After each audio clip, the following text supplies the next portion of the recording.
Welcome everybody. My name is Joanna Cohn, and I'm here wearing my hat as director of the Institute for Global Tobacco Control. And I could not be more delighted to introduce our very special speaker for today's Innovations in Tobacco Control lecture series, which is Steve Tamplin. Now, Steve obtained his Master of Science in Engineering in Environmental Engineering from West Virginia University just a few years back, actually about 60 years ago. He has a long history of working with the World Health Organization. He served as a regional focal point for tobacco control and a regional advisor in environmental health for 15 years for the World Health Organizational Regional Office for the Western Pacific region based in Manila, in the Philippines. He also served as a technical advisor for WHO, chair of the WHO Western Pacific Region Staff Association, and he was on the Board of Appeals. That got him some of his diplomatic skills in addition to his work with WHO. He has previously worked as an air pollution control engineer in West Virginia, as a manager of the air quality planning section of the Illinois Environmental Protection Agency, and as an air quality management advisor for the World Health Organization office in the Republic of Korea. Now, almost 20 years ago, in 2006, Steve joined the Institute for Global Tobacco Control here at the Bloomberg School of Public Health.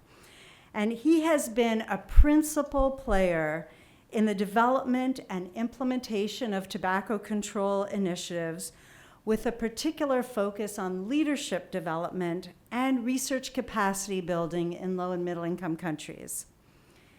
In his earlier years at IGTC, he also worked on a smoke-free work plan focused in China. Now, in Steve's distinguished career at IGTC, Steve designed, implemented, and facilitated more than 36 impactful and highly evaluated leadership programs, serving well over 2,500 participants over the course of 18 years.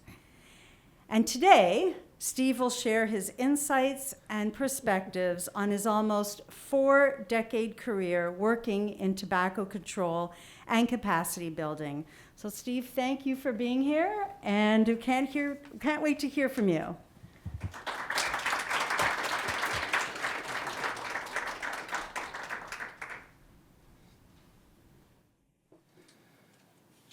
Thank you, Joanna, for those very kind words. I was a little daunted by the fact that I saw one notice of a meeting that said this would be an exciting event.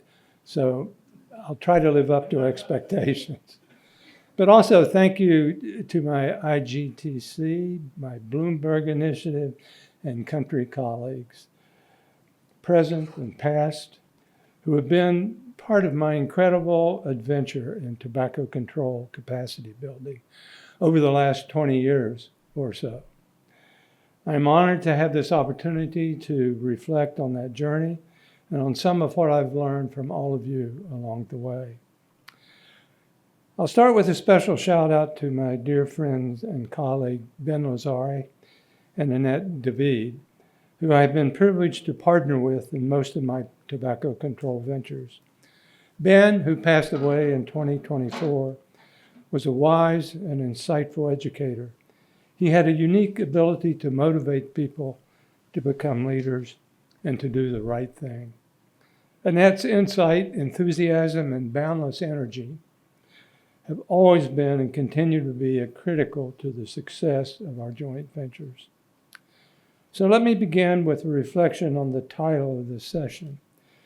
It would probably be more accurate to say that this is mutual learning and mobilizing hope in relation to tobacco control, capacity building, and life, particularly in the chaotic times in which we currently find ourselves. Unfortunately, that title exceeds the spacing guidelines for the title slide that I was given.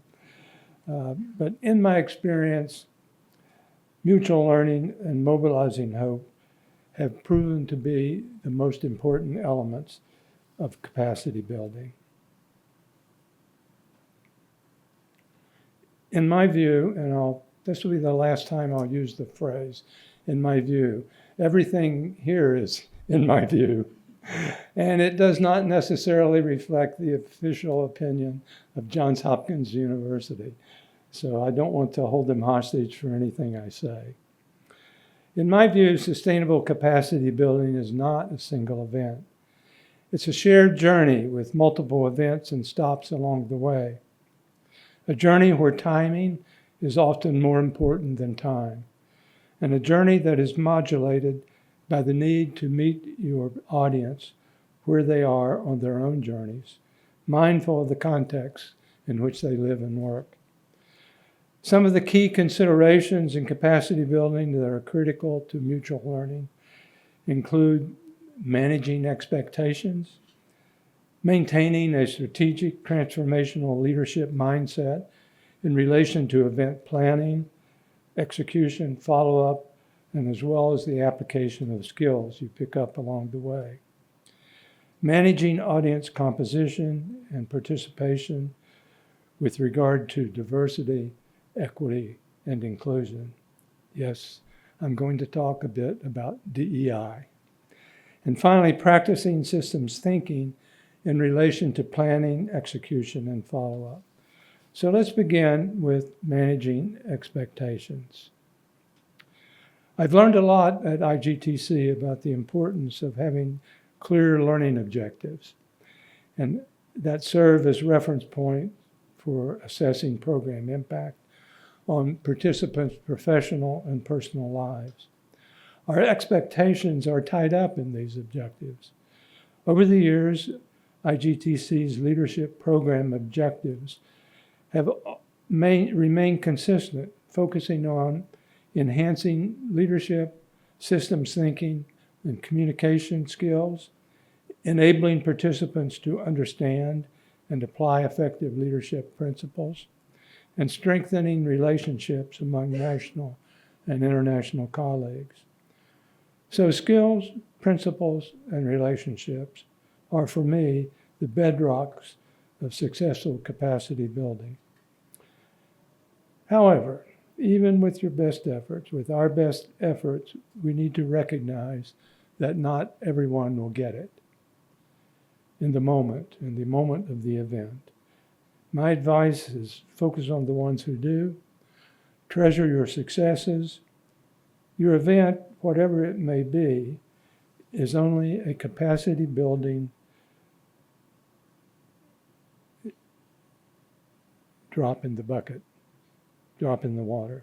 It's the ripples that are most often important. So remember, successful capacity building is more than an event. It's a journey. In every event, something unexpected will almost always happen or go wrong. Try not to stress and obsess on it. Just fix it as best you can in the moment and move on. Afterwards, however, figure out why it went wrong and how to minimize the potential for a repeat performance.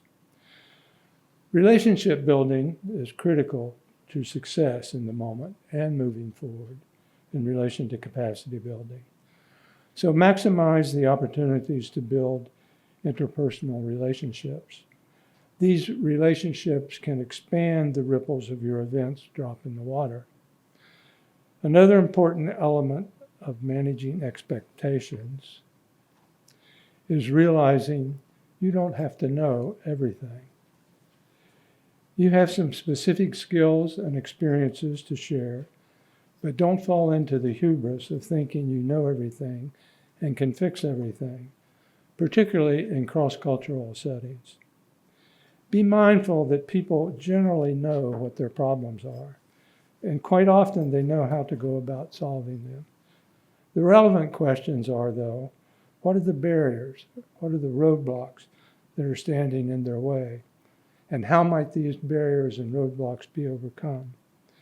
The process of answering these questions becomes a mutual learning experience where both you as the event convener and the participants bring valuable insights and tool sets to the table. So what kind of mindset should you bring to the table that will enhance and enrich the conversations that aim to answer these questions? To paraphrase the transformational leadership definition noted here, the work of capacity building is most impactful when it is transformational, creating positive changes in both personal and professional lives of individuals, and subsequently in their organizations and the societies where they live and work. Each of the leaders shown here were impactful and created change, in most cases positive, but they did not all have the same leadership styles. Two contrasting styles, I'll note, were Martin Luther King Jr. and Mother Teresa. Martin Luther King Jr. was inspirational and charismatic, best remembered for his "I Have a Dream" speech. "I have a dream," he said, "a dream that little black boys and girls will be able to hold hands with little white boys and girls and become sisters and brothers." There was a lot more to that speech, but note that he did not say, "I have a strategic plan." He was inspirational and charismatic. Mother Teresa was also inspirational and charismatic, but not a great speaker. Some of her colleagues said she mumbled and was hard to understand. But she was an empathetic listener who gave you her full attention, and as one of her colleagues noted, made you feel like you were the most important person in that particular moment. So while styles may differ and sometimes need to be adjusted to better fit a particular situation or audience, they should always be underpinned by a strong, consistent, moral foundation, whether you are leading a capacity building event, a project team, a tobacco control organization, or a country.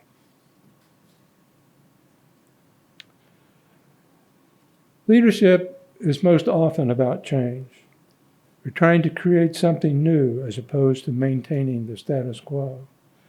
That is, we're trying to move forward beyond things as they currently are. In saying this, I recognize that leadership and management need to complement each other. And of course, there is always a certain amount of coping, that is, putting out fires, that has to be attended to. I suspect that in today's world, coping fires have become bigger and more demanding. An extension of the definition of transformational leadership from the previous slide suggests that achieving and maintaining a high level of operational effectiveness is most often about change in individual and organizational behavior, and change in how we use our resources to be more effective. In thinking of the idea that leadership is about change, however, we should also recognize that to change others, we may have to change ourselves first. And here I'm talking about recognizing that we may need to change our leadership style in different settings and situations, while remaining true to our core values. And what are the core values that we should look for and expect in a good, strategic, transformative leader? When we think of the qualities that we look at for in a good leader, many of the descriptors shown here come to mind. Studies conducted across cultures and different groups consistently indicate that the most important leadership characteristic across groups is integrity. Integrity meaning the quality of being honest and having strong moral principles, being morally upright. Synonyms include honesty, more decency, sincerity, truthfulness, trustworthiness. These are characteristics that are foundational to capacity building and to becoming a good and effective leader. I believe that empathy is also an important characteristic to bring to the capacity building work. Empathy in general and empathetic listening in particular. In his book, The 7 Habits of Highly Successful People, Stephen Covey elaborates on empathy and empathetic listening in relation to habit 5. Seek first to understand and then to be understood. He says that empathetic listening helps you get inside another person's frame of reference. You look out through it, you see the world the way they see the world, and you understand their paradigm. You understand how they feel. Empathy is not sympathy. You're not just listening with your ears, but also with your eyes and heart. A very, very rich man recently said, the fundamental weakness of Western civilization is empathy. This is a morally flawed idea. And this is the very, very rich man's big mistake. He is wrong. Empathetic listening is powerful in relation to building capacity and relationships because it gives you accurate data to work with. It gives you the foundation for presenting your own ideas in clearer, more specific, visual, and most importantly, in the context of a deep understanding of the other person's paradigms and concerns. In the final analysis, what you present may even be different from what you had originally thought, because in your effort to understand, you have learned. Covey goes on to say, most people do not listen with the intent to understand. They listen with the intent to reply. Confession. This is a trap I often see myself falling into. My wife will support me in that observation. After all, when I'm up front and leading or facilitating discussion, shouldn't I be able to respond immediately to everything that is being said? The short answer is no. Just listen with the intent to understand. You don't have to know everything. Engage with other people who are part of the conversation. Ask them what they think, and be comfortable with thoughtful silence. This is where audience composition and engagement become important. Given our current government's preoccupation with the socio-political implications of DEI, I've been reflecting a bit on the importance of diversity, equity, and inclusion in relation to tobacco control capacity building. In our shared tobacco control journey, we have learned that eliminating tobacco use requires an active, engaged participant audience, both in the context of specific capacity building events and the wider audiences that drive policy development and implementation. These audiences need to be diverse.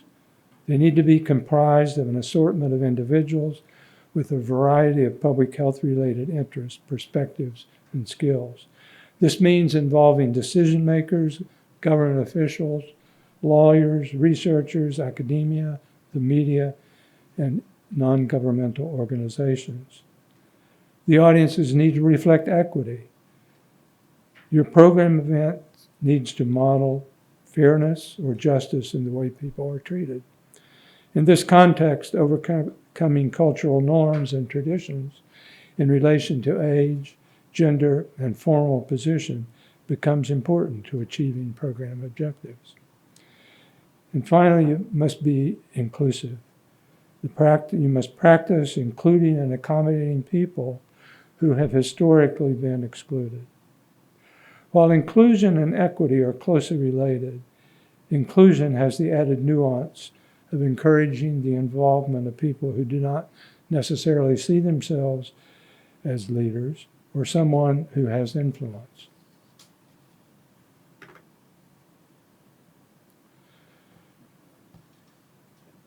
In both cross-cultural and country-specific settings, you need to look for ways to break through the traditional DEI-related barriers. Sometimes you just need to level the playing field. In our programs, we have found that one of the most effective ways to do this is through singing and dancing.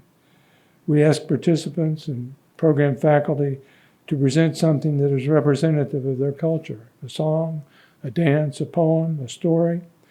We do this early in the program via a gala dinner and throughout the programs with participant-led energizers. It has proven to be very effective in breaking down barriers and facilitating relationship building. So singing and dancing have become integral parts of our program, not just fun side activities.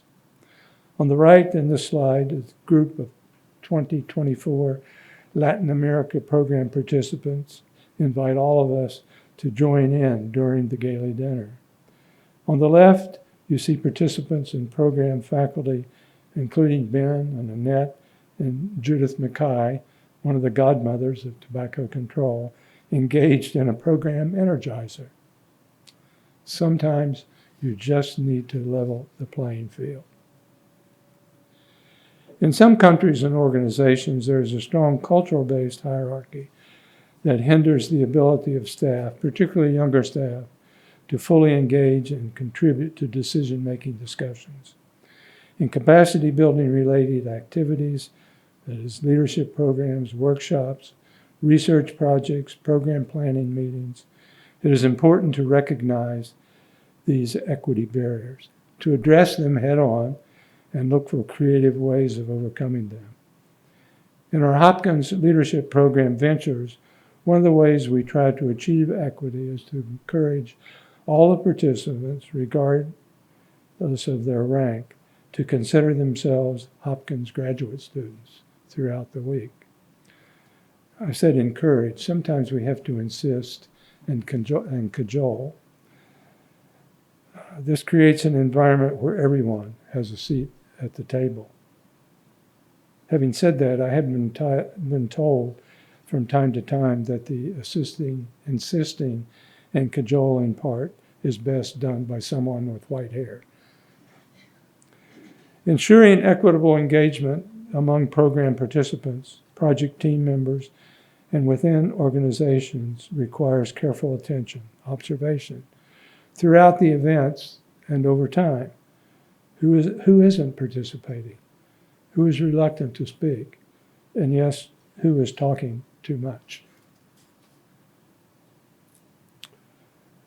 Mindful of the overlap between equity and inclusion, this example is one of the most unique I have experienced. This gentleman is one of our translators in the China Tobacco Control Leadership Program. He became so inspired by the program presentations in real time that he started asking questions, and here he's talking to Annette, my colleague, and trying to work his way through one of the exercises. And then he offered to help faculty with facilitating some of the group exercises, which he did very effectively. He went on to join and become active in a China NGO that advocates for tobacco control. Among other things, this example of inclusion reflects the fact that your real participant audience often includes others outside the formal participant nomination process. This brings me to the importance of systems thinking as a key consideration in capacity building at all levels and in all situations. Peter Singh, a noted systems scientist and founder of the Society for Organizational Learning, notes that systems thinking is a conceptual framework, a body of knowledge and tools that have been developed to make the full patterns clear and to help us see how to change them effectively. The systems thinking tools he refers to include root cause analysis, that is, what is the real root cause of the problem you're facing? Keep asking why until you identify something that's actionable. Stakeholder analysis, where you consider who are the key people and organizations who have influence or control over the problem. Are they supportive, in opposition, or just neutral? Leverage point analysis. How might you leverage stakeholders who are neutral or in opposition to become supportive? And finally, scenario planning. What is your plan B if your plan A doesn't work? I suspect scenario planning is among the top considerations of universities in the present moment, because Plan A hasn't worked. The important takeaway here is that nothing is outside the system. If you are organizing a multi-day capacity building event, the system includes not only the selection of your participant audience, but also the travel agent, the venue staff, the food, the sound system, and audiovisual technicians, the simultaneous translators, the air conditioning, and a myriad other details, in addition to program speakers, panelists, and special guests that might have a negative or positive impact on your participants. If you are building a project team, conducting research, or promoting policy development and implementation, the system includes all of the above, as well as the values of your audience, the people who influence your audience, and the messaging that resonates with different parts of your audience, and a myriad other things. In short, in systems thinking, there is nothing outside the system. A short story to illustrate. In 2004, I was a World Health Organization consultant on a UNICEF project aimed at developing a 5-year children's environmental health plan for India. 15 other consultants were involved, including a UNICEF consultant on water conservation. I'm going to call him Amit, although that's not his real name. As part of a background development for the project, the consultants took a field trip led by Amit to a rural Indian village. This was considered a model water conservation village. When we arrived, the villagers seemed really overjoyed and excited to see Amit. They were smiling and laughing and hugging all around. Later in our visit, I asked Amit, "You seem to have a very special relationship with the villagers. Tell me a bit about how that developed." Amit replied that when he first came to the village, no one wanted to talk about water conservation. So he asked them, "What do you want to talk about?" They replied, "Our cows. We can't get them vaccinated." I said, "Wow, Amit, that must have been challenging. What did you do?" He said, "I helped them get their cows vaccinated. It took almost 6 months because of the bureaucratic complexities. But during that 6 months, I was invited to a village festival, and then later to a wedding, and then to several other village events. And at the end of the 6 months, we had a very good relationship, and they trusted me, and they were ready to talk about water conservation." So getting the cows vaccinated was not Amit's direct responsibility or part of the project plan. He could have walked away and told his UNICEF colleagues, "This just isn't the right village. These people aren't ready. We should go somewhere else." But he didn't. Instead, he took an empathetic, systems thinking approach to problem solving, recognizing that in his efforts to address water conservation in this village, if he was to succeed, he had to recognize that the cows were part of the system. So it is in this context that I ask you to reflect on an important question. In all your efforts to build capacity and improve operational effectiveness for tobacco control, where are the cows in the system? Believing that mutual learning and capacity building is done with the aim of doing something, for the next few minutes I want to focus on the idea of mobilizing hope. When I talk about hope, I'm not talking about a wishful thinking type of hope. I'm talking about active hope in pursuit of a shared vision. Nelson Mandela characterized that quite nicely when he said, "Action without vision is only passing time. Vision without action is merely daydreaming. But vision with action can change the world." Mandela's vision of the end of apartheid in South Africa was considered by many to be wishful thinking, an idea that was beyond imagination. In our leadership programs, we often say, if your vision doesn't scare you, it's not big enough. We also say that focus demands sacrifice. Among other things, in Nelson Mandela's case, it cost him 26 years in prison. But he and his sojourners never lost sight of the vision because it was a shared vision. A shared vision is not something you impose on your team, your organization, or your country. It is something you develop with them, and as Peter Singing notes, something that becomes a force in people's hearts. Developing a shared vision is not easy. It requires focus and empathetic listening, with the diverse participant audience reflecting equity and inclusion required to achieve what you're setting out to do. Whether that is conducting a research project, aiming to influence policy development and implementation, or achieving a tobacco-free world. Jim Ireland, a friend and mentor and colleague of mine while I was in WHO, in a discussion about consulting work in low-income countries, once said to me, "There is a tendency for people to say to you as a consultant, 'Tell me what to do.' My response is most often, 'What do you want to do?' At that point," he said, "you have to be comfortable with silence and practice empathetic listening."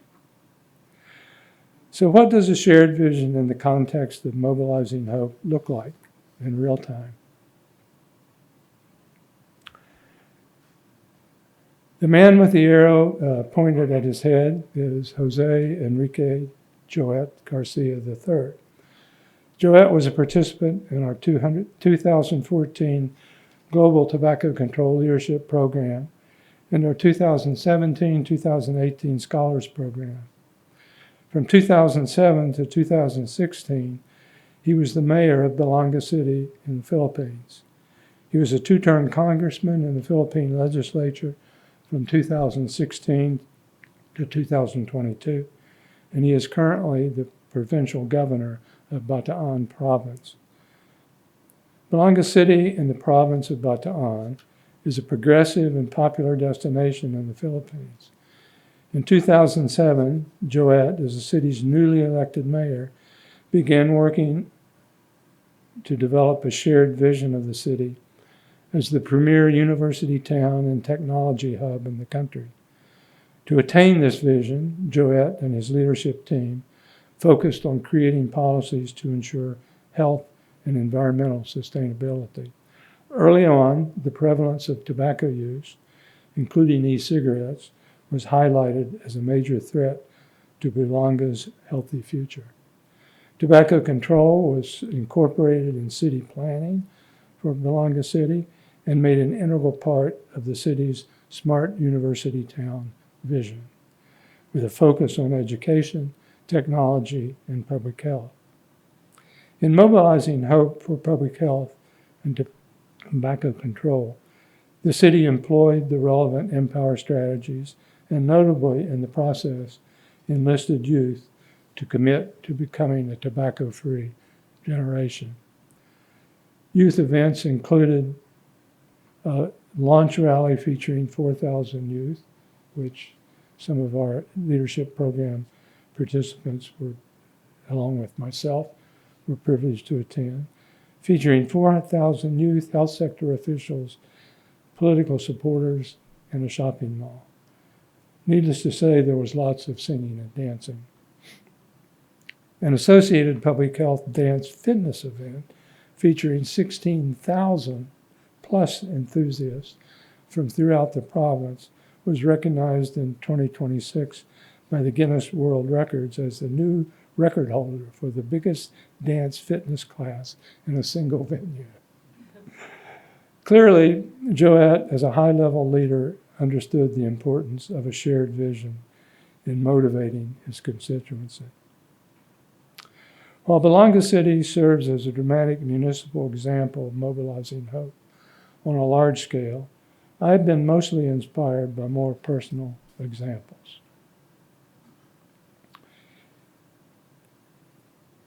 Individual examples of mobilizing hope are, to me, among the most gratifying. Was the Dominican Republic participant in the 2024 Latin America program, who didn't think she would be able to come until she had an unexpected opportunity to meet one-on-one with the new Minister of Health. She said, "When I saw that slide, I knew why I was here and what I needed to do. This program has changed my life." More about that slide in a few minutes. For the young Indian lady who was a participant in the 2024 South Asia program, who had good ideas and wanted to contribute to tobacco control, but was struggling with the hierarchical positioning and gender bias that exists in her organization. Annette and I had an empathetic listening session with her, and later she said, and I'm paraphrasing, "This program has changed my life. I think I can see a way forward and will be able to overcome the barriers I am facing." Or the Ukraine participant in our 2017-2018 Scholars Program who said, again paraphrasing, "This program has changed my perspective on how to approach more and be more effective in tobacco control in particular and public health in general." This participant went on to assume a position in the Ministry of Health and subsequently and currently to have a position with the World Health Organization. These and other similar examples hold for me the greatest promise. They reflect the creation of meaningful ripples from our capacity building event drop in the water. So what does this mean moving forward? Given the current chaos that surrounds us and the state of the world in which we live, do we choose to despair in the face of the constraints, challenges, and chaos of the present? Or do we choose to pursue a shared vision that seems beyond imagination?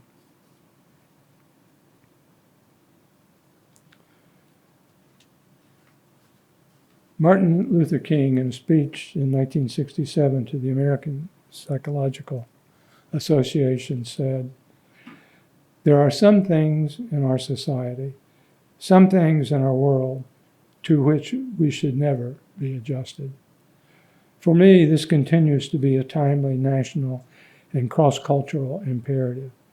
It applies to our ongoing efforts to thwart the tobacco industry, as well as the efforts to thwart the actions of ill-informed, short-sighted individuals engaged in dismantling public health research that has the potential to save lives millions at a time. So some quick takeaways from mutual learning and mobilizing hope. Recognize that sustainable capacity building is a shared journey, with skills, principles, and relationships as the bedrock.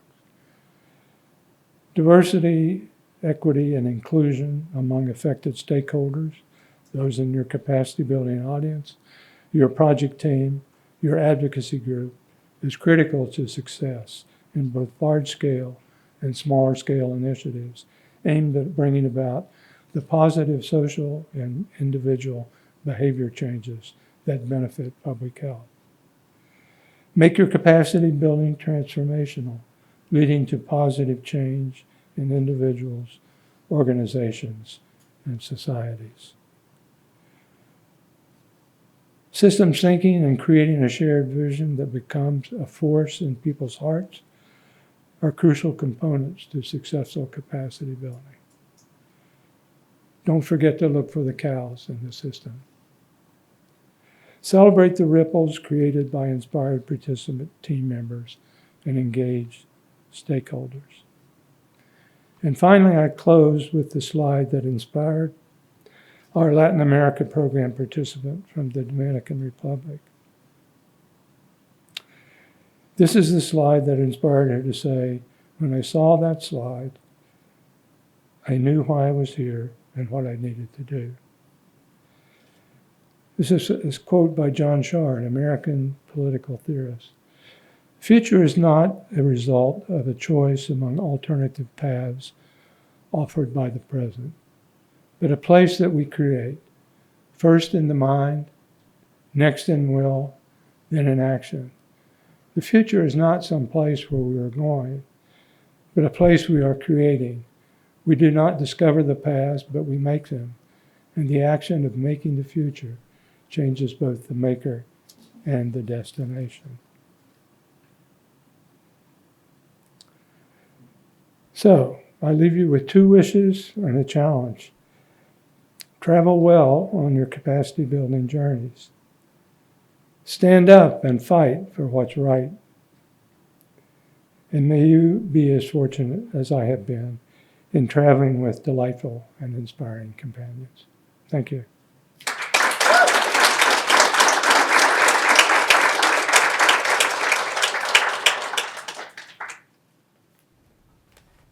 So we're going to go ahead and open it up to questions. We are taking questions from the online chat as well, but we can start with any you might have in the room, or Joanna, perhaps you see some on Zoom. Okay, let me go ahead. Steve, thank you so much. That was wonderful. Patricia Miranda says, hello, Steve. I was your student in the 2014 cohort. My question is, could you share your favorite defining moment from your work in tobacco control with Ben Lazare and that significantly shaped your perspective or approach, and explain why it stood out to you as transformative? There are so many to choose from, but I will speak to one of them. Ben often, one of Ben's sports was Japanese stick fighting. And he used to show a slide that showed 2 fighters. And it was one of his sports. And he told the story that he said, when I first started, he said, my instructor kept pitting me against the best person in the class. And he just beat me to death. But I kept trying, and once I went to my instructor and said, why are you putting me up against this guy? And the instructor said, Ben, what have you learned? And Ben said, I'm not sure. What should I learn? He says, why is he beating you? And Ben said, his stick is longer than mine.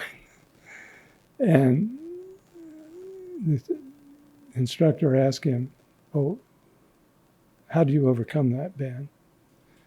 And Ben thought for a moment, and he said, make my stick longer. And Ben uses that as an illustration in talking about fighting the tobacco industry. They have lots of influence, they have lots of money, they have lots of power. How do we compete? How do we defeat the tobacco industry? We have to make our stick longer. And then at the end of that, the chant from stick fighters is 6 times down, 7 times up. 6 times down, 7 times up. So I thought about that for a while, and at the time, there were lots of people who were discouraged about the tobacco industry and their influence, and that became an integral part of our program then. 6 times down, 7 times up.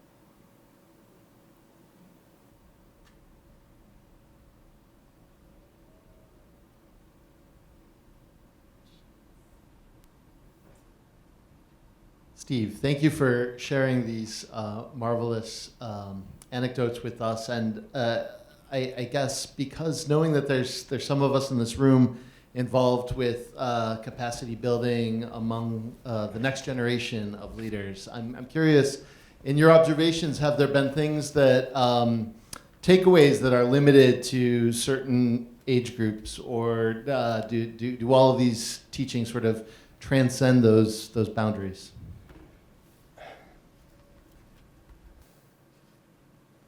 Very good question.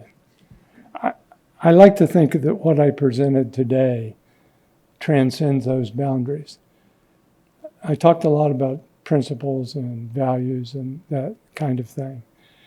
And I noticed that one of my colleagues, Adriano Yanesi's in the audience. Adriano once said to me when I talked to him about using material from Stephen Covey, he said, "Oh, that's old school." I said, "Yes, Adriano, but it's the values and stuff are still important." I'll just say again to Adriano and to all of you, in today's world, they are most important. Yeah, you can have different approaches to capacity building, different exercises and that kind of thing. And I'll say Adriano is masterful at that. But you can't get away from the underlying values. You have to have integrity. You have to stand up and fight. And that's what we're called to do in tobacco control and in the world that we live in today. I'll ask a question. Yes. So, Steve, again, you have had such important impact on our leadership programs for almost 2 decades. And I was wondering if you could share what and we sort of transformed those programs over time. But maybe, do you have any thoughts about what you loved the most about our global leadership programs, and what you love the most about the regional or in-country programs? Okay. Well, early on, when we started with the Bloomberg Initiative in 2007, our audience composition was primarily with mid-level Ministry of Public Health people who were responsible for conducting tobacco control.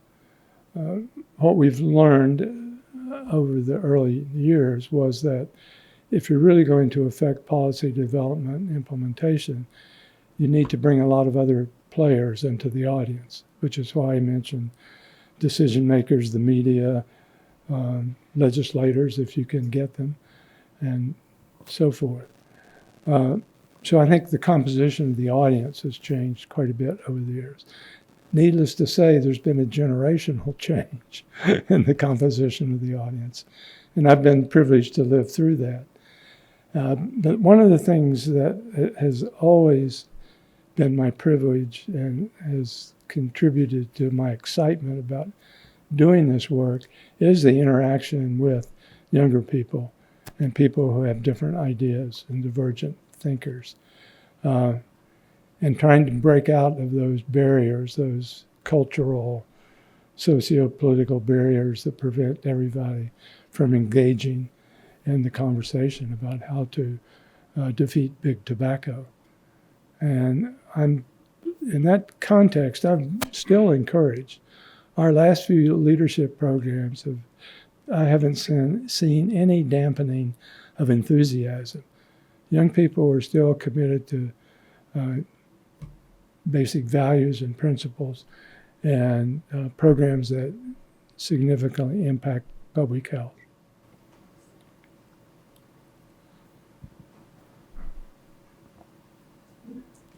Hi, Steve.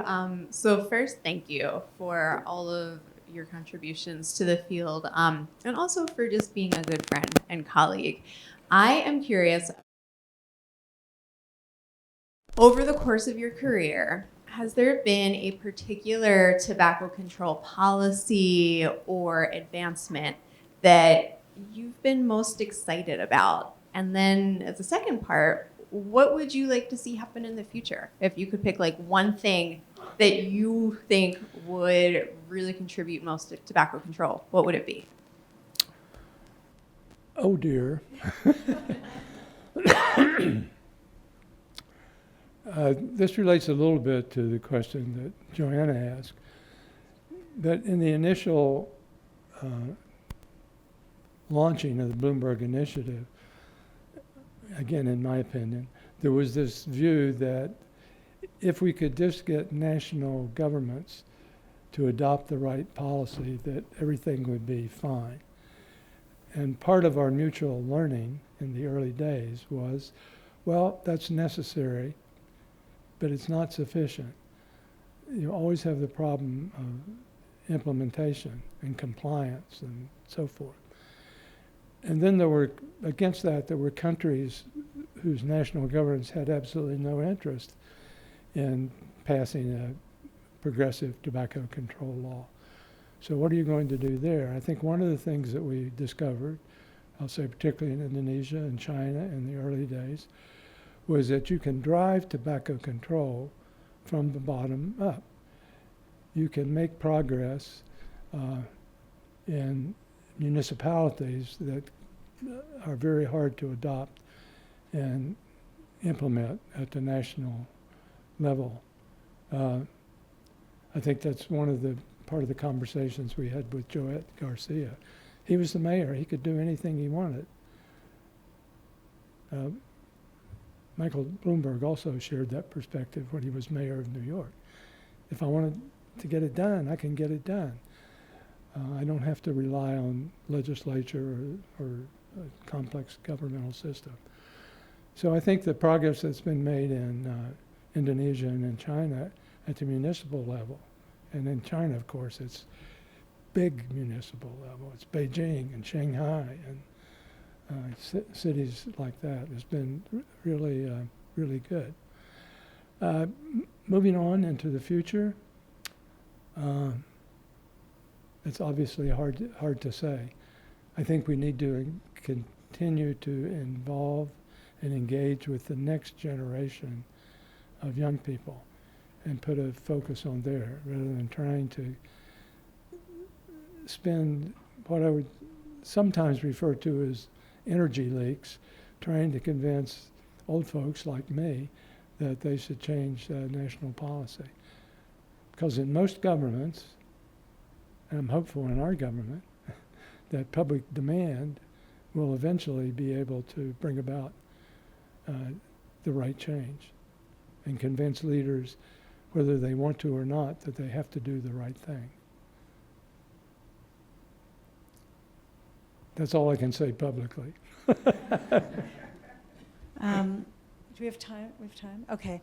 I'll ask another question, partly online, and we have a young medical student from Honduras who's new to the field, and I'm going to tweak their question a little bit. They were asking about capacity building in terms of skills, and I was hoping to hear your thoughts, Steve, on, capacity building can mean a lot of different things to different people, and I'd love to hear how you think about it. You talked a lot about values today and approaches. Do you see capacity building, do you think about it more in terms of specific skills, general approaches, values, vision? Maybe you can speak to that for a little bit.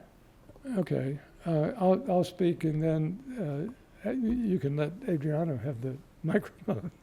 I think key to the skill set, whatever it is, whatever it looks like, the toolbox, is our ability to communicate, ability to develop relationships.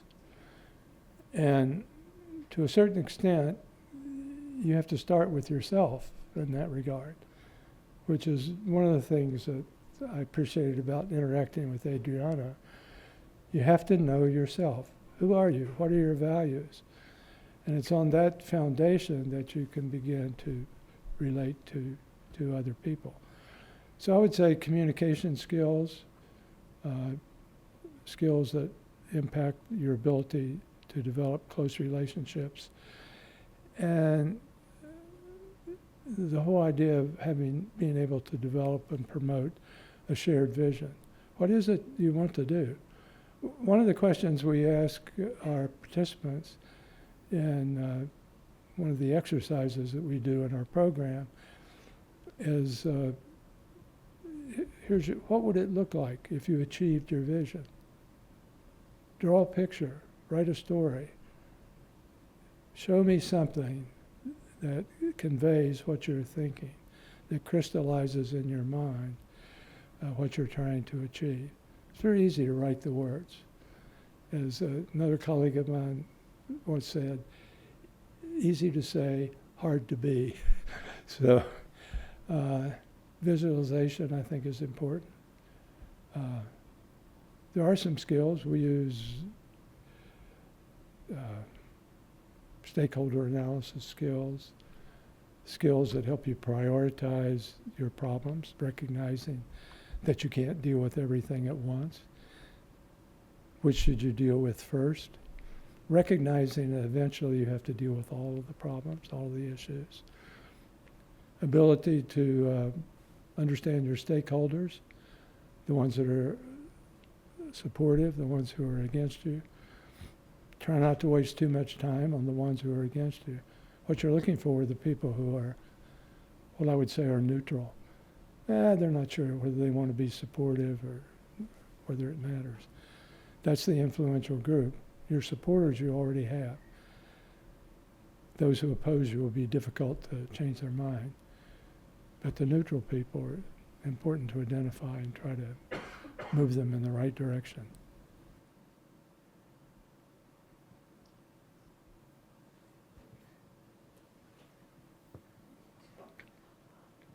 Okay, thanks to Joanna and Steve, and I'm going to I'm going to share some of my lessons learned that I got from advances in health communication from CCP, Center for Communication Programs, and the capacity building of tobacco control, IGTC. I learned two very specific things from these two courses. One is how to nurture the relationship with the colleagues inside and outside the organization, and also the government. That Steve also mentioned here, that diversity, equity, and inclusion is so important. So I have learned it, and I have applied it also in my organization, Bangladesh Center for Communication Programs. And the other thing is that I learned from Ben especially, and also from Steve, that how to make things operationally effective. And there are also three things: that it has to be high quality and on-time delivery of things, and then at an appropriate price. In low-income countries, you know, the price is very, very important. And I think in all the countries also. So these three things is really make a big difference. Quality, and then on-time delivery, and at an appropriate price. So whatever I have learned from Ben, Steve, and Joanna Quinn, and also the IGTC other colleagues, I have tried to apply it, and in many cases I failed because of the situation but in some cases I was very successful, and that's why I'm still there, I believe, and BCCP is growing. And my mother organization, CCP, also they are trying to help us a lot always. So for my fellow colleagues who really went through the leadership and capacity building things, and in Bangladesh, we have made the capacity building in research a success story already. So I feel so good and so proud to be here in person from Bangladesh and for this session. So thank you so much for encouraging me. When I wrote to Joanna, and she encouraged me, and Steve, she encouraged me to come and join. So I feel so good, and thank you very much. I'll say thank you to Shah Jahan. I told Shah Jahan earlier, our working relationship with the Bangladesh Center for Communication Programs has been, for me, one of the most fulfilling, rewarding experiences in my tobacco control journey. I think when we initially thought about working with BCCP, we thought, well, it'll take a couple years and we will have accomplished what we wanted to accomplish. But it's been a longer-term journey, and it's been a fruitful journey, and thanks to your leadership, Shah Jahan. I just want to say thank you, Steve, not only for just a wonderful talk, but also for all you've done. And we're just huge fans here, and again, we're seeing it in the comments too. You see all the folks who just love to see you, and again, thank you for the insights that you shared and for sharing them with us today. So thanks so much. Thank you very much.